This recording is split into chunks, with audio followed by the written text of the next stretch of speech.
Good evening to all of you friends and welcome in this channel BPSC by Aksh, and we are talk about the 67th BPSC more important topics natural vegetation and soil erosion and conservation. देखिए first of all हम लोग देखेंगे कि soil erosion और conservation क्या होता है। Soil erosion देखिए सॉइल इरोजन क्या होता है किसी में सॉइल का डिस्ट्रक्शन होना। डिस्ट्रक्शन हमने खूब अच्छे से लिखा भी है कि destruction of the soil cover in the describe as the soil, ठीक है। और इसका हम लोग देख सकते हैं कि एक और भी डेफिनेशन होता है जिसको बोलते हैं एबिलिटेशन ऑफ द टॉप सॉइल, मतलब कि टॉप सॉइल का हटना, अपर्दन होना, अगर हिंदी में सोचा तो अपर्दन होना उसका, ठीक है। और देखते हैं नेक्स्ट जो हमने डायग्राफ बनाया है कि काउजेज ऑफ द इरोजन। आप यहाँ देख सकते हैं causes of the erosion, deforestation, grazing और वाटर वाइंड एयर, मान लीजिए तेज हवाएं चल रही है, जैसे कि वाइंड इरोजन हो गया, वाइंड से इरोजन, वाटर बहुत तेज फ्लो कर रहा है, ग्रेजिंग बहुत ज़्यादा ग्रेजिंग करा दी है बाय द एनिमल्स, देन कि क्या वहाँ का मिट्टी कमज़ोर पड़ जाएगी एंड समहाउ एनी कैसे भी मिट्टी करके वहाँ से निकल जाएगी। तो ये सब भी एक फैक्टर होते हैं। पुअर वेजिटेशन एंड कल्टीवेशन, एक ही प्रकार के बार बार क्रॉप्स लगा रहे हैं तो वो पुअर वेजिटेशन होगा, ठीक है। कल्टीवेशन और पुअर कल्टीवेशन हो गया। सो इसके कारण भी क्या हो सकता है, सॉइल इरोजन हो सकता है। A soil erosion can be checked by the afforestation, मतलब कि चेक डाउन मतलब कि उसको कम किया जाए, प्रिजर्व किया जा सकता है। किसके द्वारा किया जा सकता है, एफॉरेस्टेशन के द्वारा।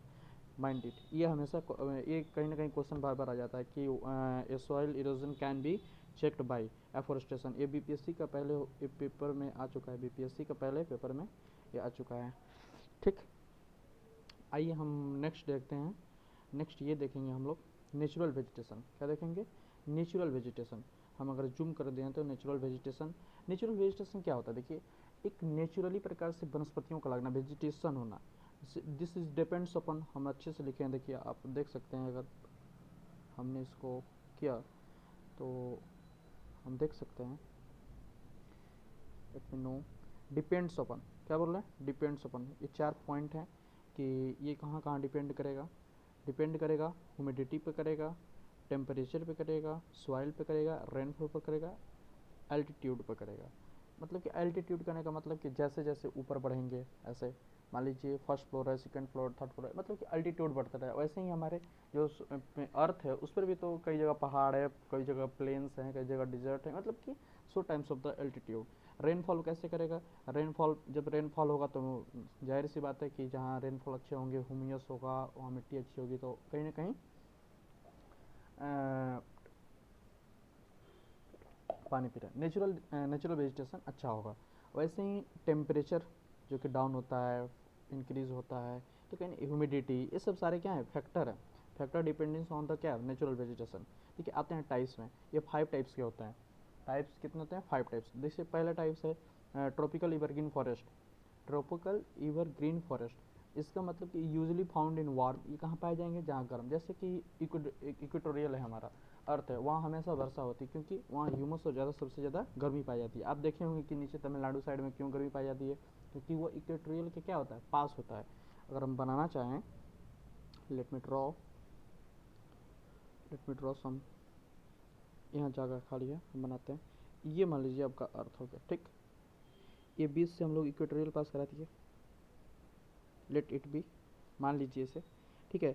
कहीं ना कहीं हमारा भारत क्या आता है, इसी के संदर्भ में भारत हमारा आएगा, यहाँ भारत आएगा, मतलब कि छूता, थोड़ा सा छूता, ठीक है, पूरा नहीं, थोड़ा ऊपर है, छूता नहीं है, क्योंकि ट्रॉपिक ऑफ कैंसर हमारे यहाँ से जाती है। ट्रॉपिक ऑफ कैंसर हमारे यहाँ से जाती है, नीचे क्या ट्रॉपिक ऑफ कैप्रिकॉर्न होती है, तो वो कहीं ना कहीं आपको हेल्प करता है। इक्वेटोरियल के हम लोग नज़दीक हैं, तो सो हम लोग के यहाँ नीचे निचले तमिलनाडु साइड में और ज़्यादा में ज़्यादा गर्मी होती है और बारिश की भी ज़्यादा संभावनाएं होती हैं। जैसे कि मेघालय वगैरह में बहुत ज़्यादा बारिश देखने को मिलता है, क्यों, यही सब के कारण होता है। चलिए नेक्स्ट देखते हैं, ह्यूमिडिटी एरिया क्या होता है। देखिए ये बहुत ज़्यादा पूछा जाता है कि कितना बोल देगा कि ट्रॉपिकल इवरग्रीन फॉरेस्ट में कितने बारिश की आवश्यकता होती है, 200 सेंटीमीटर। ये एक पैमाना है कि जिसको हम लोग नापते हैं। लेट में इसको हम कर सकते हैं, ठीक है। ये कम से कम 200 सेंटीमीटर होना चाहिए, 200 सेंटीमीटर। टॉप टेम्परेचर कितना होना चाहिए, टेम्परेचर 22 डिग्री। देखिए जहाँ अगर अधिक वर्षा होगी तो जाहिर सी बात है कि थोड़ी वार्म भी होगा और थोड़ी लो भी, इनके मतलब कि मॉडरेट टेम्परेचर होगा, 22 डिग्री टेम्परेचर होगा, ठीक। अब इसमें क्या होंगे, देखिए जहाँ वर्षा होगी, जहाँ ह्यूमस अच्छा होगा, टेम्परेचर सही होगा, तो वहाँ क्या होंगे, ट्री ट्री वेरी फॉर, मतलब कि बहुत ज़्यादा बड़े पेड़ होंगे, ठीक है, इंटेंसिव डेंस होंगे, बहुत ज़्यादा सघन होंगे। ये सब भी क्या होता है, फैक्टर होता है। अब एरिया देख लेते हैं, इसका एरिया क्या है। एरिया है WP, वेस्ट बंगाल, असम, केरला, मेघालय। मेघालय क्या है, मेघालय का एक मानसिंग ग्राम है जहाँ की सबसे अधिक वर्षा होती है, ठीक है। एग्जाम्पल में वहाँ पेड़ कैसे होंगे, देखिए चिन्होना होता है, रबर होता है, कोकोनट होता है, बम्बो होता है, महागोनी होता है, इबोनी होता है। मतलब ये बहुत एग्जाम्पल याद करना बहुत ही अच्छी बात है, क्योंकि ये कहीं ना कहीं क्वेश्चन में आपको डायरेक्टली पूछ देता है। ये जुनून क्या है, रबर, रबर पूछ देगा कि रबर ट्रॉपिकल एवरग्रीन फॉरेस्ट में which type of the tree are grow, तो बोल देगा रबर, कोकोनट, बॉम्बो। मतलब ऐसे पूछ सकता है, ये पूछता है, ठीक है। So you carry on, okay, let me. Second type सब देखते हैं, सेकेंड टाइप्स क्या है सॉइल एवरग्रीन फॉरेस्ट का। ट्रॉपिकल डिसिडियस, कैसा, ट्रॉपिकल डिसिडियस और मानसून।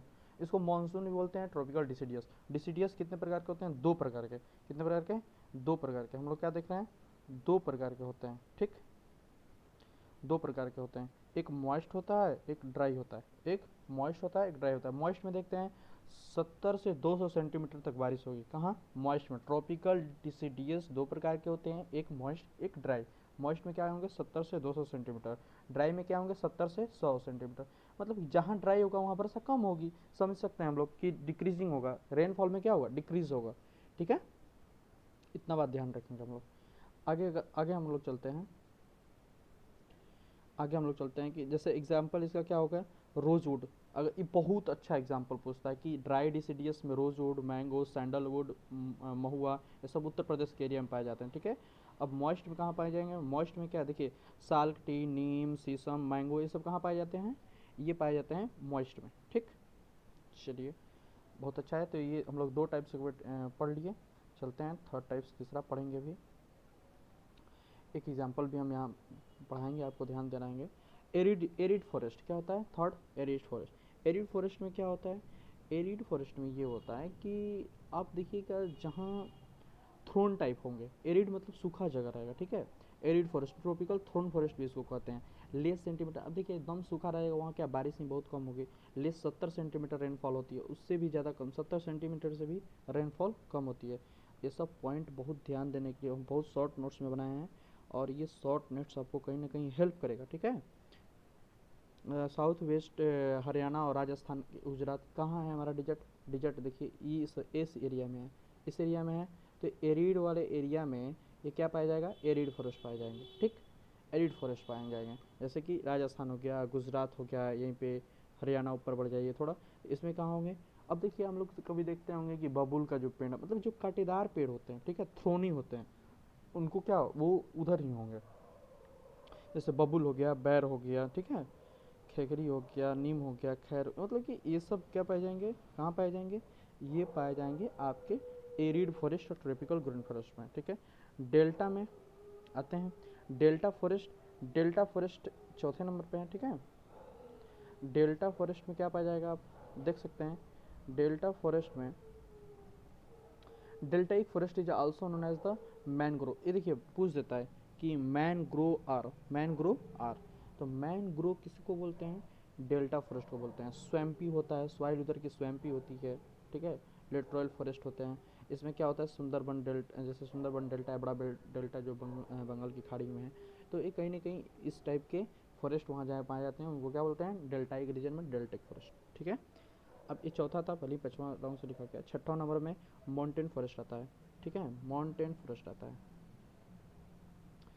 और sorry for the inconvenient, this is my the first video on YouTube, so if you like then you hit the bell icon, okay।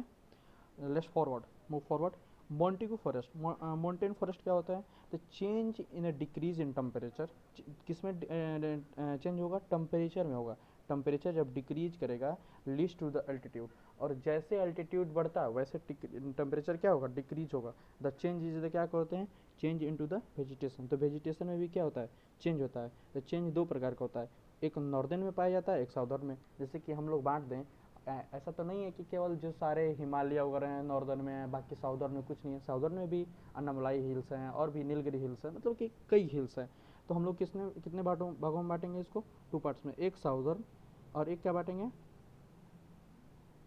एक क्या बांटेंगे हम लोग, एक बांटेंगे हम लोग साउदर्न, एक बांटेंगे नदर, एक बांटेंगे नदर, ये हो जाएगा नदर्न। नदर्न क्या बोलते हैं, succession of a tropical to tundra. अब नदर्न क्या बोलते हैं, succession of a tropical to tundra. ये क्वेश्चन आ जाता है, ये क्वेश्चन आ जाता है, थोड़ा इस पर ध्यान दीजिएगा। ट्रॉपिकल टू टुंड्रा किसमें होगा, नॉर्दर्न में होगा।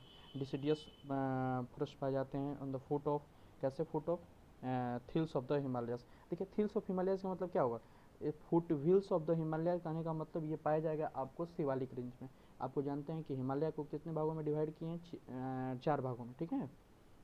जो चौथे भाग होता है शिवालिक, वो foot of the hills of the Himalaya कहा जाता है, जहाँ डिसिडियस फॉरेस्ट पाए जाते हैं। अब डिसिडियस दो प्रकार के होते हैं, कौन कौन से अभी पढ़ाए, एक मॉइस्ट होते हैं, एक क्या होते हैं, ड्राई होते हैं, ठीक है। सब कुछ याद करके, बहुत ज़्यादा सिंपल याद करना, थोड़ा इसको रिलेट करिए, ठीक। आते हैं, एक होता है अल्पाइन फॉरेस्ट ग्रो, ये ऑल अलोंग द हिमालय होते हैं, हिमालय में पाए जाते हैं, ठीक है। इसको अल्पाइन फॉरेस्ट बोलते हैं उधर। और ब्यूटेन मंसोरोपा क्या होता है, फ्लेम ऑफ द फॉरेस्ट।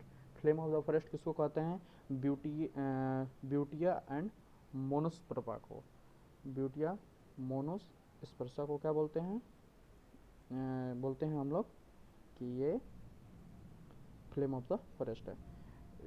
अब हम कंक्लूड करना चाहते हैं, यहाँ भारत के नक्शे में आ जाइए, just hold a minute, it's a technical issue, okay.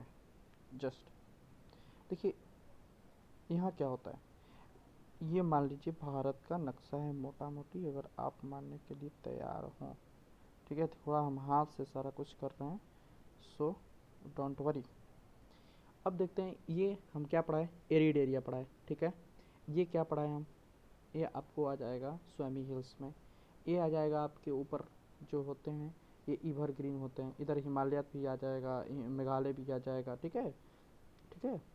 और इधर क्या होगा, डिसिडियस होगा, इधर क्या होगा, डिसिडियस। डिसिडियस जो दो प्रकार के होते हैं, क्या होते हैं, एक होते हैं सर मॉइस्ट, मॉइस्ट होते हैं एक, और एक क्या होते हैं, ड्राई होते हैं, ठीक। ड्राई और मॉइस्ट। मॉइस्ट में क्या वर्षा होती है, अधिक होती है, लगभग कि यहाँ 70 से 100 होती है, यहाँ 100 सेंटीमीटर तक। यहाँ क्या होती है, मान लीजिए 70 से 150 सेंटीमीटर, 200 सेंटीमीटर के आसपास होती है, ठीक है। समझ में आया, if you understand then like the video and, हम होल्ड कर दे रहे हैं एक एक मिनट, आप इसका स्क्रीनशॉट ले सकते हैं if you like this, screenshot आप ले सकते हैं, ठीक। और थोड़ा छोटा कर देते हैं, आप इसका ऐसे ही बना सकते हैं नोट्स अपना। मैं रुक गया हूँ 1 मिनट, ले लीजिए स्क्रीनशॉट ले लीजिए, और ये भी स्लाइड का आप स्क्रीनशॉट लेकर पढ़िए, ठीक। Thank you for watching, and if you agree to some question on the evergreen forests and natural vegetation, on a topic of a natural vegetation, then I will give you, okay, and comment below in the section, comment section. Thank you.